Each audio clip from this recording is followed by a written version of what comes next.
So ಈ ದಿನ ಸಹಸ್ರಾರ ಚಕ್ರದ ಮೇಲೆ ನಮ್ಮ ಮನಸ್ಸನ್ನು ಕೇಂದ್ರೀಕರಿಸಿ ಧ್ಯಾನವನ್ನು ಮಾಡ್ತೀವಿ. ಅಂದ್ರೆ ಸಹಸ್ರಾರ ಚಕ್ರವನ್ನ ಬ್ಯಾಲೆನ್ಸ್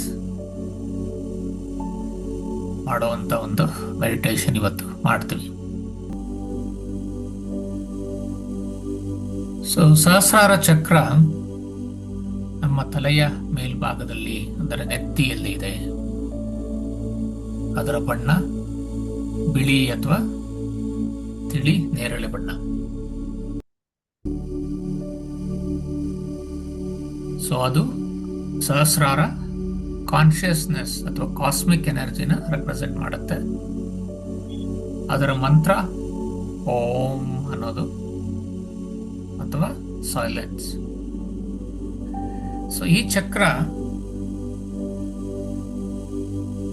ಸ್ಪಿರಿಚುವಲ್ ಪ್ರಾಕ್ಟೀಸಸ್ಗೆ ಕನೆಕ್ಟ್ ಆಗಿದೆ, ಪ್ಲಸ್ ಡಿವೈನ್ ವಿಸ್ಡಮ್ ಮತ್ತು ಎನ್ಲೈಟನ್ಮೆಂಟ್. ಸೊ ಇದಕ್ಕೆ ಕನೆಕ್ಟ್ ಆಗಿರುವಂತಹ ಚಕ್ರ ಇದು ಸಹಸ್ರಾರ. ಆಮೇಲೆ ಬಾಡಿ ಕನೆಕ್ಷನ್ ನೋಡಿದ್ರೆ brain, nervous system, pituitary gland, very important gland.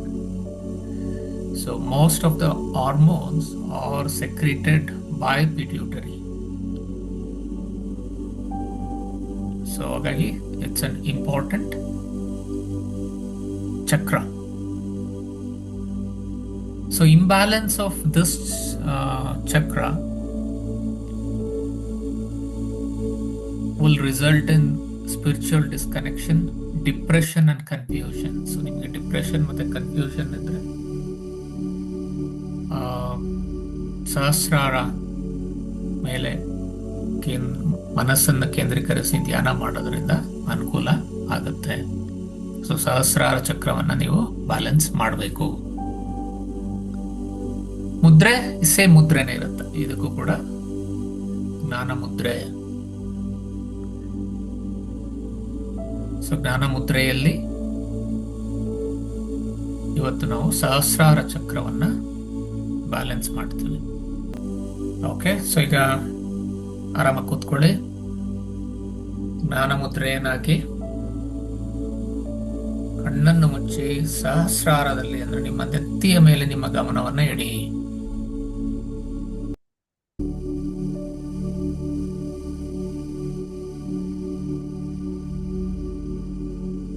ನಿಧಾನವಾಗಿ ಉಸಿರಾಡಿ.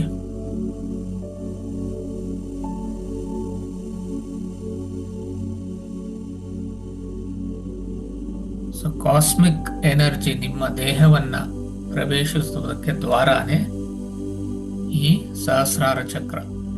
ಈ ಚಕ್ರದ ಮೂಲಕನೇ ಕಾಸ್ಮಿಕ್ ಎನರ್ಜಿ ನಮ್ಮ ದೇಹವನ್ನ ಪ್ರವೇಶಿಸುತ್ತದೆ.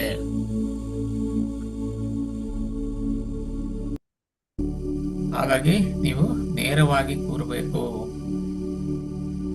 ನೇರವಾಗಿ ಕೂತ್ರೆ ಸಹಸ್ರಾರದ ಮೂಲಕ ಕಾಸ್ಮಿಕ್ ಎನರ್ಜಿ ಎಲ್ಲ ಚಕ್ರಗಳನ್ನು ತಲುಪುತ್ತೆ ಮತ್ತೆ ದೇಹದ ಎಲ್ಲ ಅಂಗಗಳಿಗೂ ಕಾಸ್ಮಿಕ್ ಎನರ್ಜಿ ಪಾಸ್ ಆಗೋದಕ್ಕೆ ಅನುಕೂಲ ಆಗುತ್ತೆ. ಹಾಗಾಗಿ ನೇರವಾಗಿ ಕೂರ್ಬೇಕು.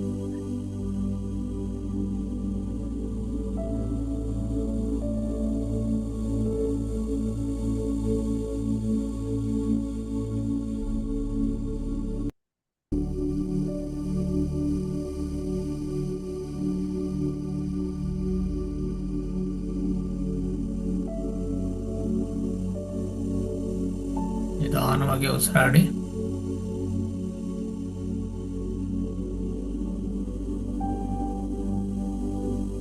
ಉಸಿರಾಡುವಾಗ ನಿಮ್ಮ ಉಸಿರು ನಿಮ್ಮ ನೆತ್ತಿಯನ್ನು ಅಂದ್ರೆ ಸಹಸ್ರಾರವನ್ನು ತಲುಪಿ ನಂತರ ನಾಭಿಯ ಕಡೆಗೆ ಹೋಗ್ತಾ ಇರೋ ತರ ಇಮ್ಯಾಜಿನ್ ಮಾಡ್ಕೊಳ್ಳಿ. ಮತ್ತೆ ಉಸಿರು ಹೊರಗೆ ಬಿಡುವಾಗ ಕೂಡ ಅದೇ ಪಾತನ್ನ ಫಾಲೋ ಮಾಡ್ತಾ ಇದೆ ಅನ್ನೋದನ್ನ ಇಮ್ಯಾಜಿನ್ ಮಾಡಿ.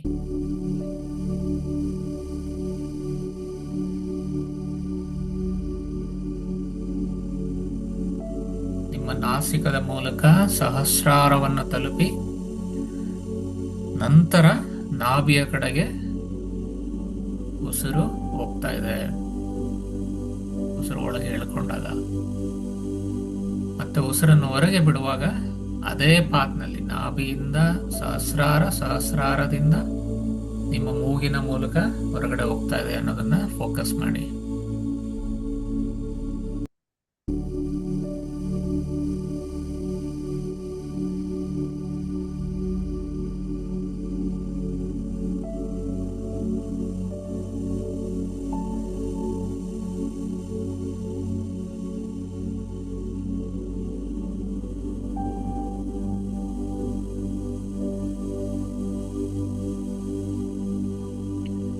ನಿಮ್ಮ ನೆತ್ತಿಯ ಭಾಗದಲ್ಲಿ ಬೇರೆ ಬೇರೆ ತರಹದ ಸೆನ್ಸೇಷನ್ ಕಾಣಿಸ್ಬೋದು. ಯಾವುದೇ ರಿಯಾಕ್ಷನ್ ಬೇಡ, ಜಸ್ಟ್ ಫೋಕಸ್ ಮಾಡಿ.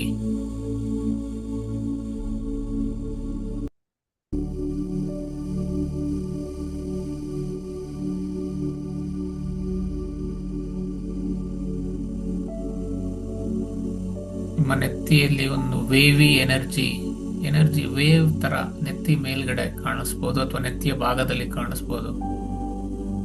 ಯಾವುದೇ ರಿಯಾಕ್ಷನ್ ಬೇಡ, ಜಸ್ಟ್ ಅದನ್ನ ಅಬ್ಸರ್ವ್ ಮಾಡಿ.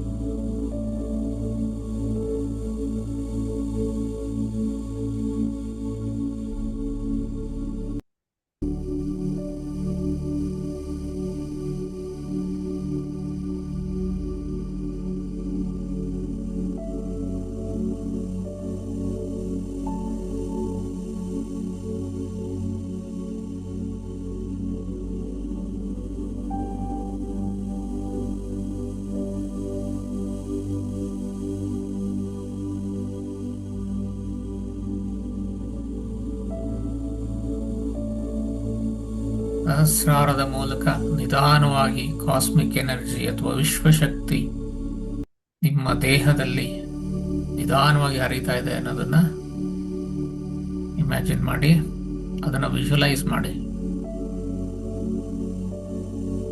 ಸಹಸ್ರಾರದಿಂದ ಆಜ್ಞಾಚಕ್ರದ ಮೂಲಕ ನಿಮ್ಮ ಕುತ್ತಿಗೆ ಭಾಗ, ಭುಜ, ಹೃದಯ ಭಾಗ ಮತ್ತೆ ನಾಭಿಯ ಕೆಳಭಾಗ, ಹಾಗೆ ರೂಟ್ ಚಕ್ರ, ಹಾಗೆ ನಿಮ್ಮ ಕಾಲುಗಳು, ಕಾಲಿನ ಬೆರಳುಗಳ ಮೂಲಕ ಭೂಮಿನ ಪ್ರವೇಶಿಸ್ತಾ ಇದೆ. ಅದನ್ನ ಜಸ್ಟ್ ಹಾಗೆ ಅಬ್ಸರ್ವ್ ಮಾಡಿ.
ತಲೆಯ ಭಾಗದಲ್ಲಿ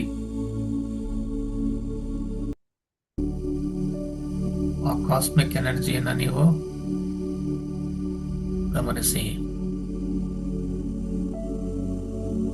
ನಿಮ್ಮ ನೆತ್ತಿಯ ಮೇಲ್ಭಾಗದಲ್ಲಿ,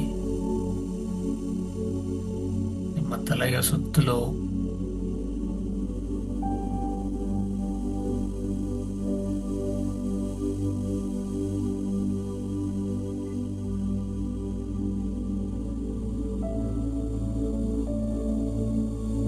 ನಿಮ್ಮ ಭುಜಗಳ ಮೇಲೆ,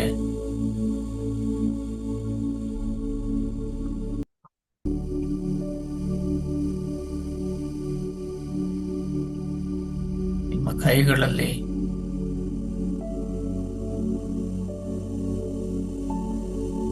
ಹೊಟ್ಟೆಯ ಭಾಗದಲ್ಲಿ,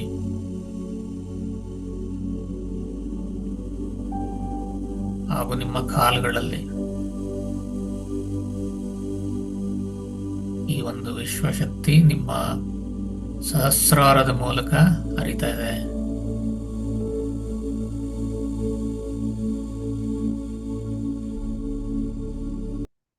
ನಿಮಗೆ ಕೆಲವೊಂದು ಬಣ್ಣ ಗೋಚರಿಸಬಹುದು. ಸಹಸ್ರಾರ ಬ್ಯಾಲೆನ್ಸ್ ಆಗಿದ್ರೆ ಬಿಳಿ ಬಣ್ಣ ಕಾಣಿಸುತ್ತೆ. ಪೂರ್ಣವಾಗಿ ಬ್ಯಾಲೆನ್ಸ್ ಇಲ್ಲ ಅನ್ನೋದಾದ್ರೆ ಕಂದು ಬಣ್ಣ ಅಥವಾ ಕಪ್ಪು ಬಣ್ಣ ಗೋಚರಿಸುತ್ತೆ. ಅದನ್ನ ಜಸ್ಟ್ ಅಬ್ಸರ್ವ್ ಮಾಡಿ.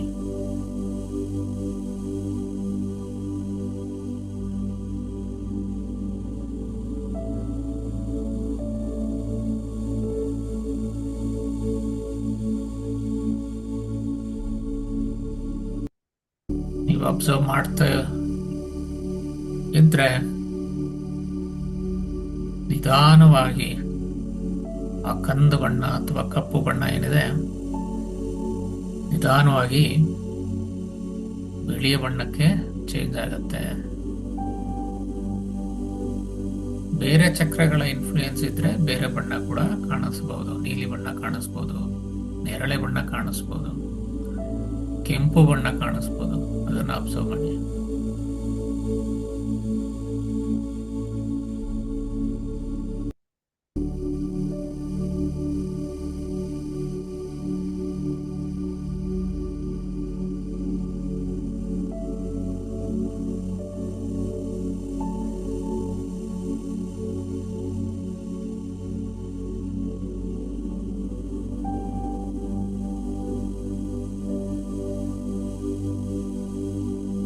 ಈ ಸಹಸ್ರಾರ ಚಕ್ರನ ಬ್ಯಾಲೆನ್ಸ್ ಮಾಡೋದ್ರಿಂದ ನಿಮ್ಮ ದೇಹದಲ್ಲಿ ಉತ್ಪತ್ತಿಯಾಗುವ ಆಲ್ಮೋಸ್ಟ್ ಎಲ್ಲ ಹಾರ್ಮೋನ್ಗಳು ಕೂಡ ಸರಿಯಾಗಿ ಕೆಲಸ ಮಾಡಕ್ ಶುರು ಮಾಡುತ್ತೆ.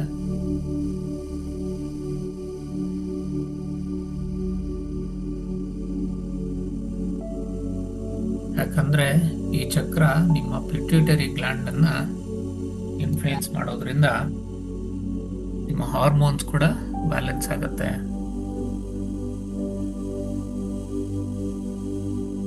ಸೊ ಹಾರ್ಮೋನಲ್ ಡಿಸಾರ್ಡರ್ಸ್ ಏನೇ ಇದ್ರು ಸಹಸ್ರಾರ ಚಕ್ರವನ್ನ ಬ್ಯಾಲೆನ್ಸ್ ಮಾಡೋದ್ರಿಂದ ಅದನ್ನ ಕ್ಯೂರ್ ಮಾಡಬಹುದು.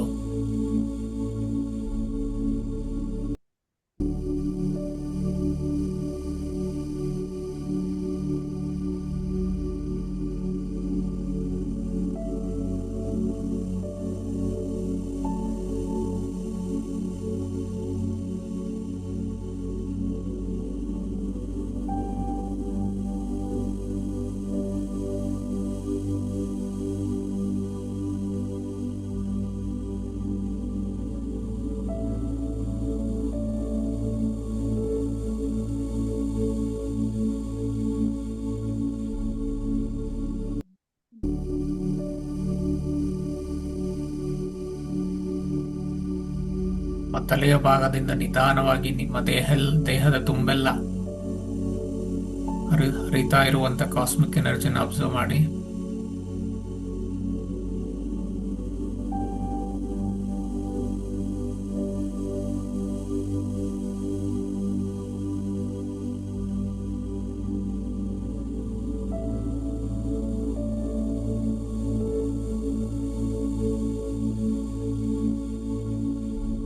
ದೇಹದಲ್ಲಿ ಮಾತ್ರವಲ್ಲದೆ ದೇಹದ ಸುತ್ತ ಕೂಡ ನಿಮಗೆ ಈ ಒಂದು ಎನರ್ಜಿ ಕಾಣಿಸುತ್ತೆ. ಅದನ್ನ ಜಸ್ಟ್ ಅಬ್ಸರ್ವ್ ಮಾಡಿ. ಬಣ್ಣದ ರೂಪದಲ್ಲಿ ಕಾಣಿಸುತ್ತೆ ನಿಮಗೆ.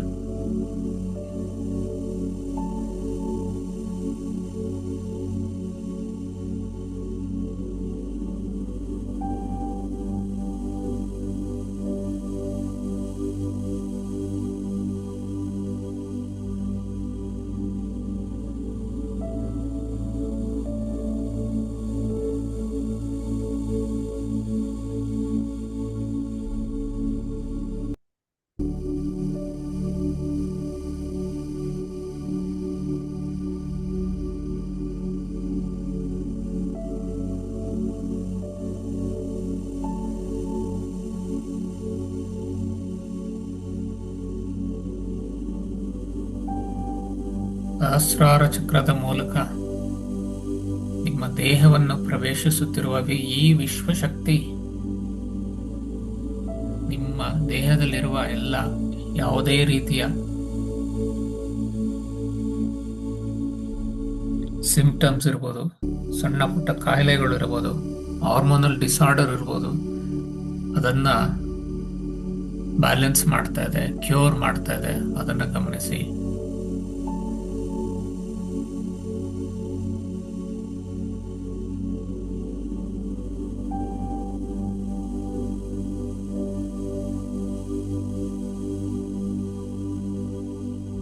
ಒಂದೇ ದಿನದಲ್ಲಿ ಪೂರ್ತಿ ಗುಣ ಆಗೋದಿಲ್ಲ.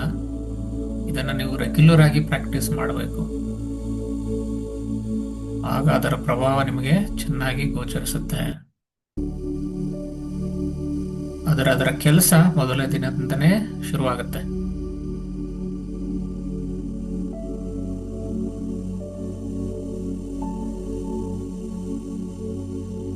ನಿಮ್ಮ ದೇಹದಲ್ಲಿರುವ ಇಂಬ್ಯಾಲೆನ್ಸಸ್, ಅನಾರೋಗ್ಯ, ಅದನ್ನೆಲ್ಲ ಗುಣಪಡಿಸುವ ಕಾರ್ಯ ಮೊದಲನೇ ದಿನದಿಂದಲೇ ಶುರುವಾಗತ್ತೆ. ಈಗಾಗಲೇ ಶುರುವಾಗಿದೆ. ನೀವು ಧ್ಯಾನ ಮಾಡ್ತಾ ಇದ್ದೀರಾ. ವಿಶ್ವಶಕ್ತಿ ನಿಮ್ಮಲ್ಲಿ ಹರಿತಾ ಇದೆ.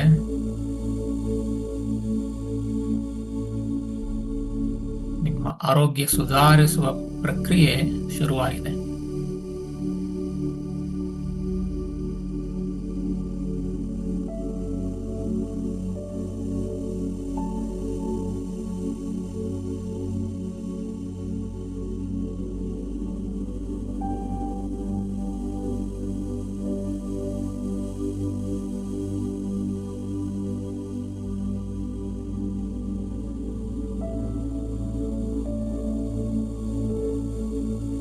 ಸಹಸ್ರಾರದಲ್ಲಿ ನೀವು ಗಮನ ಇಟ್ಟರೆ ಟಿಕ್ಲಿಂಗ್, ಚಕ್ಕಲ್ಗುಳಿ ಕೊಟ್ಟಾಗ ಆಗಬಹುದು, ಅಥವಾ ಅಲ್ಲಿ ಏನೋ ಇರುವೆಗಳು ಓಡಾಡ್ದಂಗೆ ಅನ್ಸ್ಬೋದು.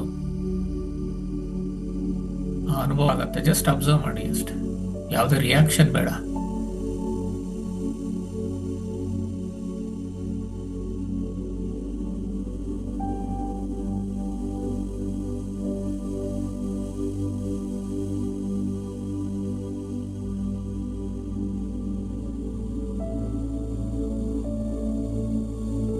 ಈ ಸಹಸ್ರಾರ ಮತ್ತೆ ಆಜ್ಞಾ ಚಕ್ರ ಬ್ಯಾಲೆನ್ಸ್ ಮಾಡೋದ್ರಿಂದ ನಿಮ್ಮ ಕಾನ್ಸಂಟ್ರೇಷನ್, ಫೋಕಸ್, ಮೆಮೊರಿ ಇಂಪ್ರೂವ್ ಆಗುತ್ತೆ.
ಈ ಒಂದು ಕಾಸ್ಮಿಕ್ ಎನರ್ಜಿ ಫ್ಲೋ ಆಗ್ತಾ ಇರೋದ್ರಿಂದ ನಿಮ್ಮ ಕಣ್ಣುಗಳಲ್ಲಿ, ಕಿವಿಯಲ್ಲಿ ಕೂಡ ಒಂದು ಸೆನ್ಸೇಷನ್ ಕಾಣಿಸ್ಬೋದು. ನಿಮಗೆ ತಣ್ಣನೆ ಅನುಭವ ಆಗ್ಬೋದು.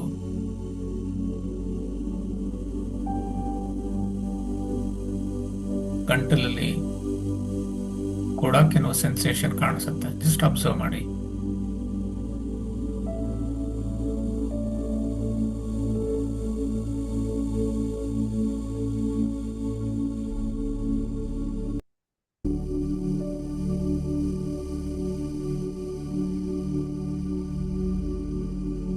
ಮೈಂಡು ತುಂಬ ರಿಲ್ಯಾಕ್ಸ್ ಆಗಿದೆ.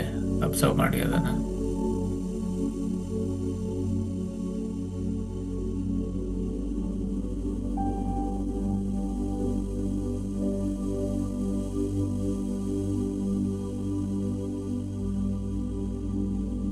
ನೀವು ಒಂದು ಪಾಸಿಟಿವ್ ಎನರ್ಜಿಯ ಶೀಲ್ಡ್ ಒಳಗಡೆ ಕೂತಿದ್ದೀರಾ ಅನ್ನೋ ಒಂದು ಅನುಭವ ಆಗ್ತಾ ಇದೆ ನಿಮಗೆ. ಅಬ್ಸರ್ವ್ ಮಾಡಿ, ನಿಮ್ಮ ಸುತ್ತಲೂ ಒಂದು ಪಾಸಿಟಿವ್ ಎನರ್ಜಿ ಇದೆ. ನಿಮ್ಮಲ್ಲಿರುವ ನ್ಯೂನತೆ ಎಲ್ಲ ಅದು ಸರಿಪಡಿಸ್ತಾ ಇದೆ. ಅದನ್ನು ಅಬ್ಸರ್ವ್ ಮಾಡಿ.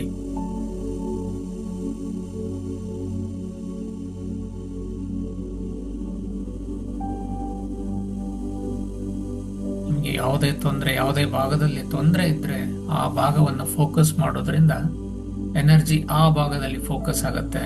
ಅಲ್ಲಿ ಕ್ಲೆನ್ಸಿಂಗ್ ಕಾನ್ಸಂಟ್ರೇಟ್ ಆಗುತ್ತೆ. ಅದನ್ನು ಅಬ್ಸರ್ವ್ ಮಾಡ್ಬೋದು.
ನಿಮ್ಮ ಫೋಕಸ್ ಅನ್ನ ಸಹಸ್ರಾರಕ್ಕೆ ತಗೊಂಡು ಬನ್ನಿ. ಕೈಗಳನ್ನ ಉಜ್ಜಿ ನಿಮ್ಮ ಕಣ್ಣು ಮೇಲೆ ಇಡಿ. ಇದನ್ನು ಕಣ್ಣು ತೆರೆಯಿರಿ.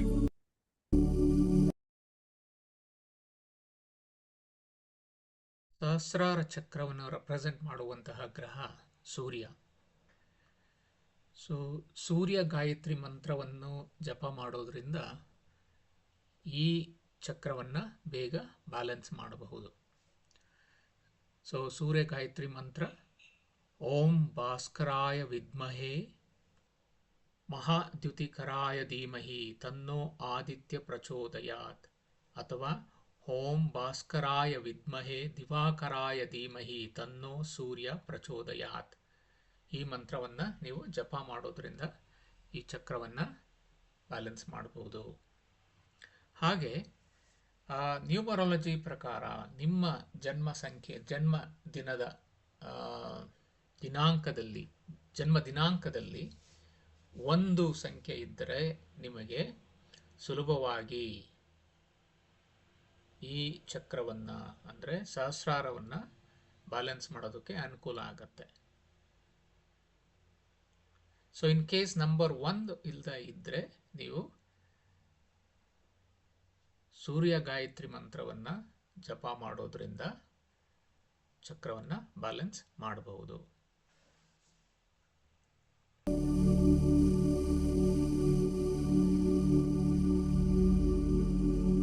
ಈ ದಿನ ನಿಮಗೆ ಏನು ಎಕ್ಸ್ಪೀರಿಯನ್ಸ್ ಆಯಿತು ಅನ್ನೋದನ್ನ ಒಂದು ನೋಟ್ಬುಕ್ನಲ್ಲಿ ನೋಟ್ ಮಾಡೋದನ್ನ ಮರಿಬೇಡಿ.